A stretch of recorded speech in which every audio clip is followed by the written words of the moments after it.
Lateral meristematic tissue. এটার কাজ হচ্ছে যে উদ্ভিদের দৈর্ঘ্য বৃদ্ধি নয়, এটা প্রস্থে বৃদ্ধি করে। তাহলে উদ্ভিদের প্রস্থের বৃদ্ধি ঘটায় অর্থাৎ এটাকে বলা হয় secondary meristematic tissue. Secondary meristematic tissue অর্থাৎ এটার কি কাজ হচ্ছে, পার্শ্বস্থ ভাজক কলা বা ল্যাটারাল মেরিস্টেমেটিক টিস্যুর কাজ হচ্ছে যে উদ্ভিদকে লম্বাই নয় মানে মোটা করবে। ঠিক আছে, তাহলে উদ্ভিদকে কে মোটা করতে সাহায্য করে? এই ল্যাটারাল মেরিস্টেমেটিক টিস্যু। এটা কি হচ্ছে, এটা বলা হয় পার্শ্বস্থ ভাজক কলা। এই যেসব ভাজক কলা উদ্ভিদকে মানে পাশাপাশি অর্থাৎ প্রস্থে বাড়ায় অর্থাৎ মোটা করতে সাহায্য করে বা বৃদ্ধি বাড়ায়, তাদেরকে বলা হয় সেকেন্ডারি মেরিস্টেমেটিক টিস্যু।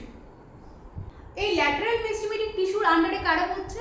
যেমন হচ্ছে ক্যাম্বিয়াম, কক ক্যাম্বিয়াম এইসব। তাছাড়াও কি কি উদ্ভিদ, যেমন হচ্ছে যে ডাইকটের ক্ষেত্রে আমরা এই ল্যাটারাল মেরিস্টেমেটিক টিস্যুকে দেখতে পাবো। তাছাড়াও আমরা যেসব জিমনোস্পার্মের ক্ষেত্রে আমরা এই ল্যাটারাল মেরিস্টেমেটিক টিস্যুকে দেখতে পাবো।